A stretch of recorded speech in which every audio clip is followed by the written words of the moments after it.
Para começar a montar um home studio, você precisa de um computador, né? Uma interface de áudio e um microfone. Eu indico o primeiro microfone ser um microfone dinâmico, não ir logo para um condensador, porque por ele ser mais sensível e mais caro, você assim vai ter mais dificuldade para gravar, vai captar ruído quando você não tem uma sala tratada. E com microfone dinâmico, com menos dinheiro, você consegue comprar um microfone melhor e fazer um trabalho decente, né? Dentro do que ele pode lhe oferecer, decente. E com um computador, uma placa de som, um microfone, dá para se criar muita coisa, dá para se gravar muita coisa. Na casa, eu acho que o interessante é procurar um lugar que não que seja o melhor para você, e sim o que seja menos usado pelas outras pessoas. Eu acho que essa é a grande chave, assim, para não incomodar e não ser incomodado, para que você deixe as coisas minimamente organizadas e elas fiquem organizadas, né? Não adianta você colocar naquele lugar especial da casa e toda vez que for ter alguma coisa, ter que desmontar. Isso já aconteceu comigo assim, algumas vezes nesse processo. Eu sei que é muito chato, porque aí volta tudo, você tem que aprender a ouvir, tem que aprender onde está o som da sala, onde estão os timbres assim. E basicamente no home studio a gente tem que procurar ter um som equilibrado. Ele não vai ser 100% tratado, ele não vai ser nem um pouco assim isolado, mas ele tem que ser equilibrado, né? Num balanço tonal. Você não pode falar e captar o som mais grave, muito mais grave do que ele sai da fonte sonora. Você não pode captar um som com um agudo mais baixo ou mais alto do que está sendo a fonte sonora. Então a ideia é ter um som equilibrado. Isso pode ser assim resolvido de várias formas. Então nessa nossa segunda aula, a gente vai trazer algumas considerações para vocês, né, que querem montar um home studio, organizar um espaço para poder estar gravando em casa. Né? Então o primeiro fator para se levar em consideração, quando você quer montar um home studio, é que quanto maior for a sala, quanto maior for o espaço disponível que você tiver para fazer o seu estúdio, em teoria melhor, né? Porque quanto maior a sala, mais fácil o tratamento acústico, né? A afinação da sala, como a gente costuma dizer, né? Então assim, existem algumas formas algumas regrinhas que orientam nesse sentido, né? A primeira coisa é o seguinte, como eu já mencionei antes, quanto maior a sala, menos tratamento acústico ela vai precisar, né?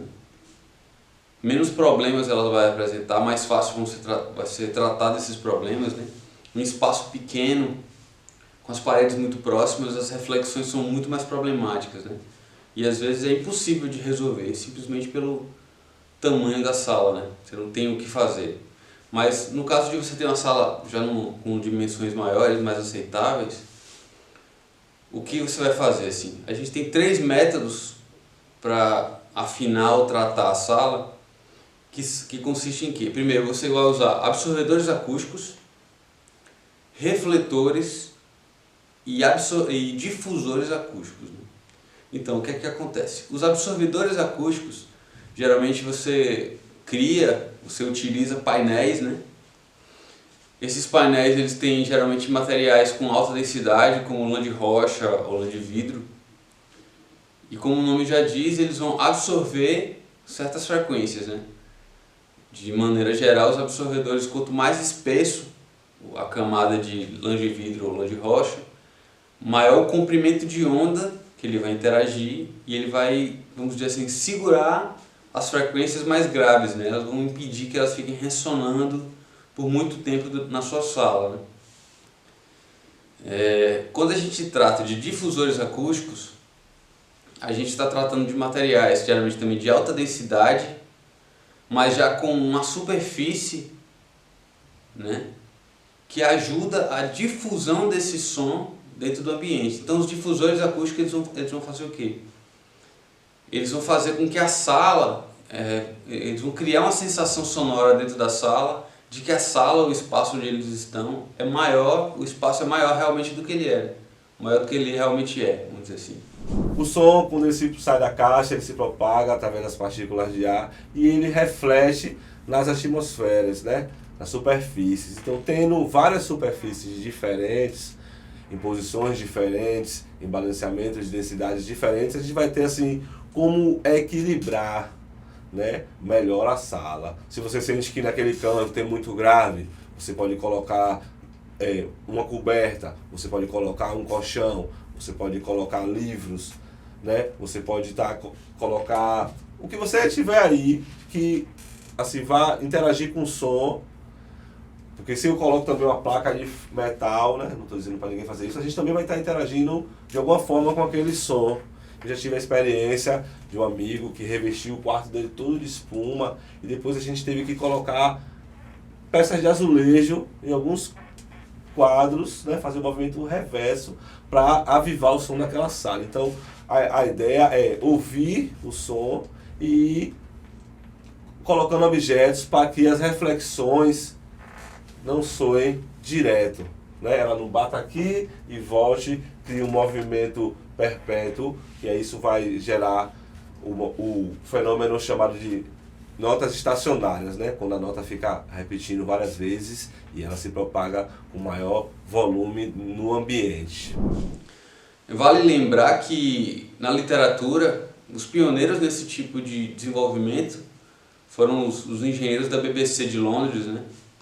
Tem um artigo científico muito interessante que você acha na internet, que ele trata sobre os difusores acústicos modulares, né? E não existia nenhum tipo de difusor acústico como esse no mercado, que era vendido de maneira comercial, vamos dizer assim. E os engenheiros da BBC foram os pioneiros nesse sentido, né? Eles desenvolveram e criaram esses difusores, porque eles perceberam que nos estúdios de TV e de rádio o som ele tinha muito pouco controle, né? Tinha esses problemas com as frequências estacionárias, né? Que são as frequências que ficam batendo e faltando nas paredes.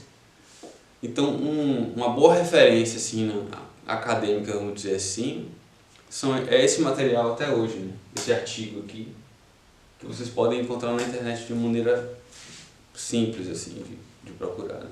E os refletores, né, dentro de uma sala são, na verdade, qualquer material que possui massa, né? Não necessariamente absorvedor nem difusor acústico, mas às vezes até um amplificador, uma mesa, corpos humanos, né? Todas essas coisas funcionam como refletores também. Então, às vezes você já reparou um fenômeno, por exemplo, você tem uma casa de show que ela está vazia, e que ela tem, quando você toca uma banda lá, você tem excesso de reverberação, você tem problemas acústicos, e quando a casa está cheia, que tem muitas pessoas na casa, esses problemas são minimizados, eles desaparecem, né? Porque aqueles corpos todos, aquela massa, ela está absorvendo o som e está contendo ele, vamos dizer assim. Né? E para finalizar esse tópico, a gente pode falar sobre as dimensões da sala também e as diferenças entre as superfícies. Né? Então, se você tem um material numa parede, que é, por exemplo, uma madeira, o ideal é que a parede que esteja paralela a essa seja de um material diferente também, para modificar o coeficiente de difusão do som, né? E com isso, você tem uma melhor resposta acústica também, né? Por assim dizer. E no sentido do isolamento acústico, a gente falou tudo sobre tratamento acústico, né? Mas o isolamento acústico, que é um problema também que atinge os estúdios em todos os lugares, em casa, é a seguinte coisa: para você evitar que o som ele se propague para fora da sala, ou que o som que está vindo na área externa, vamos dizer assim, invada o som do seu home studio, é ideal que você faça o isolamento acústico. Né? O tratamento vai afinar a sala e o isolamento vai dar esse conforto, né, para você. Então, no que tange ao isolamento, é muito mais aconselhável você criar, por exemplo, você levanta uma parede de alvenaria, cria um espaço ali de 10 centímetros com lã de vidro, lã de rocha, cria outra parede de alvenaria de uns 10 centímetros. É melhor você fazer uma configuração como essa de sanduíche, como dizem, ou então uma configuração com paredes falsas mesmo, que é chamado de drywall, né? Do que você de repente construir uma parede super larga de alvenaria de, sei lá, 30 centímetros. Né? E isso é um fenômeno que a gente pode traduzir da seguinte maneira: quando você tem uma massa muito grande, o som se propaga dentro daquela massa ali, daquele concreto, e você não consegue um bom isolamento. Mas quando você faz um sanduíche, você muda esse coeficiente de propagação sonora, né? Com parede de alvenaria, daqui a pouco você tem uma camada de vidro, então até o próprio ar, né? Ou areia, qualquer outro material. Você está quebrando esse coeficiente de difusão do som, você consegue um isolamento acústico muito melhor. Olá pessoal, aqui quem fala é o Larry. Vamos dar início à nossa segunda aula do projeto Áudio em Casa e hoje a gente vai estar fazendo uma tour pelo Ableton Live, o software que eu escolhi para produzir.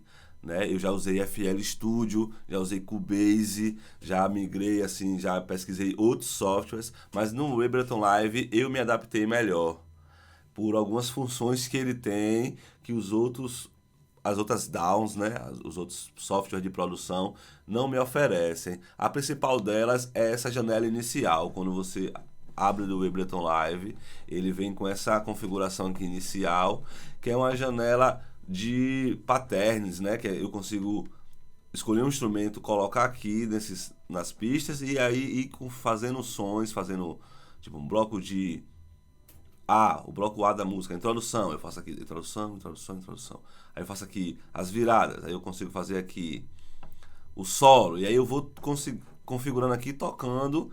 Isso me dá assim uma facilidade muito grande de arranjar a minha música, né? Nessa janela de arranjos. E aqui,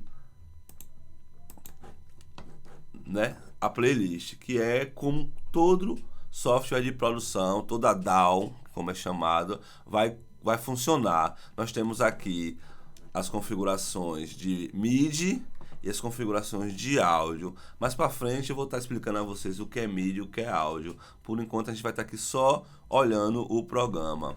No Ableton nós temos aqui desse lado aqui alguns bancos de dados de sons, né, que são instrumentos, diversos instrumentos.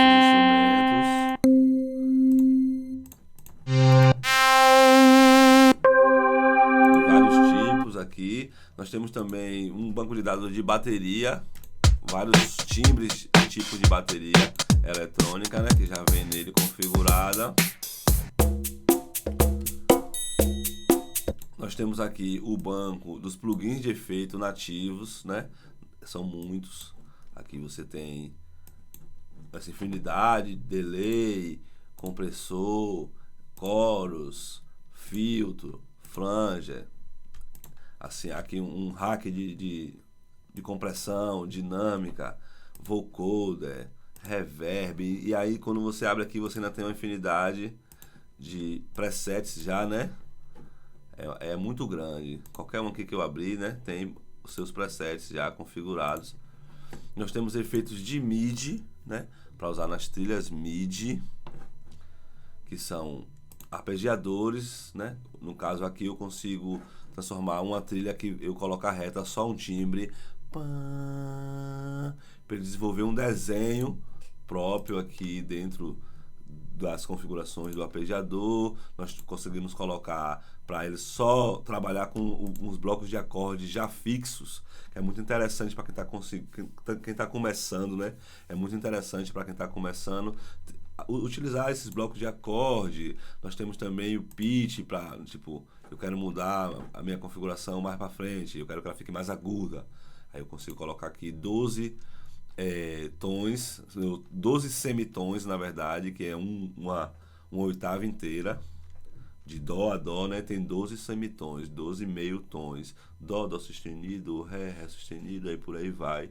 São 12, então por isso que ele está aqui 12, 24 e menos 12. Escala, né? Que aqui tem várias escalas que eu vou estar mostrando a vocês como utilizar. No caso eu quero uma escala menor, eu quero a escala, sei lá, harmônica menor aqui, ó, lídio, mixolídio. Aí eu coloco aqui, arrasto aqui, seleciono aqui a pista que eu quero, coloco aqui e todos os sons que eu tocar, ele só vai sair as notas das escalas que eu escolhi. Isso também facilita bastante para quem está começando e também para quem quer produzir. Eu quero produzir uma música com origem indiana. Aí eu venho aqui, escolho a escala indiana e trabalho meus instrumentos com a escala indiana. Aqui temos um banco de velocities, que nada mais é que a intenção, né, a força que é aplicada nas notas quando você toca um piano para poder dar determinado timbre. E aqui a gente pode escolher entre vários tipos de intenção. Max for Life, o meu aqui está vazio, é uma plataforma que o Ableton criou, né?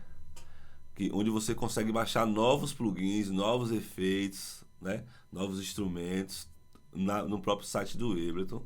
Plugins são os plugins que a gente instalou. Eu tenho aqui alguns, não são muitos, né? São plugins externos, que é muito interessante também estar trabalhando. A gente tem plugins assim muito conhecidos, muito utilizados desde os anos 90, em quase 100% das músicas que tocam nas rádios, né? A gente tem plugins que são assim, como os plugins da Waves, que a gente tem aqui. São muitos da Waves, né? E eu gosto muito desse Áudio Boreal, é uma galera aqui do Brasil que cria seus próprios plugins. E aí eu uso também os plugins da Áudio Boreal e uso apenas um piano Rhodes. No caso, só estou utilizando isso. Clipes de áudio, que aqui está vazio ainda, mas são como se fosse essa mesma biblioteca aqui, que são samples. Diversos tipos de som que o Ableton traz para você utilizar na sua produção inicial. Diversos, né? De vários tipos, assim, catalogados em ordem alfabética. Tem muitos sons. Esses sons de percussão também é possível encontrar eles aqui na bateria, e os sons, os outros timbres também são possíveis encontrar aqui nos instrumentos. Depois aqui a gente tem o browse, que é a nossa pesquisa, que eu já coloquei algumas pastas minhas. Você pode adicionar aqui uma nova pasta, por exemplo, meus packs de sample, as minhas livrarias, né? Elas ficam na pasta documentos. Aí eu posso adicionar aqui, né? Clicar aqui e adicionar aqui documentos e adicionar, abrir aqui. E aí ele já vai vir aqui para diretamente eu poder vir aqui, por exemplo, produção musical, FX aqui, vai ter um som que eu baixei. E o povo do mundo, quem entendeu nem pudesse. Tem um pack aqui de Chico Correia, com várias percussões, né, muito boas. Então aí daqui, né, basicamente é isso. Aqui a gente tem o cursor, play, stop, e o play, stop e rec, né, que vai ter em qualquer um. E aqui algumas configurações da própria funcionalidade do Ableton. Aqui é para salvar as automações. No caso assim, se eu clicar em gravar e aqui tiver apertado, tudo que eu mexer, se eu abaixar o volume aqui, ele vai salvar isso. No mais aqui é para quando eu trabalhar com a trilha MIDI, eu poder assim somar. No caso, eu gravei o bumbo, fiz o clique do bumbo e eu quero fazer o clique da caixa no mesmo canal. Eu aperto aqui no mais. Basicamente é isso. Aqui é para ele sempre voltar para o começo quando você der stop. Aqui seleciona tudo. Aqui ele faz no caso, se eu selecionar aqui e apertar aqui, ele vai tocar. E quando acabar, ele vai voltar lá para o começo. Ele faz seleciona e cria um loop, que também é uma forma muito importante, interessante, da forma que eu produzo, né, música eletrônica, criando loops e eu fico ouvindo. Aqui nós temos a caneta de desenho para desenhar as notas no piano roll, e aqui a gente tem o MIDI key, que é na verdade assim, se eu vou tocar utilizando o meu teclado. Se eu abrir aqui uma trilha MIDI, deixa eu carregar um instrumento aqui. Que instrumento eu vou carregar? Pronto, vamos baixo disso aqui. Se eu clico aqui, né? Venho para essa janela aqui que eu acho mais interessante.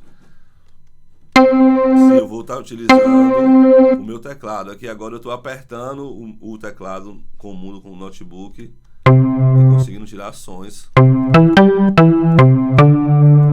E aqui agora ele não vai.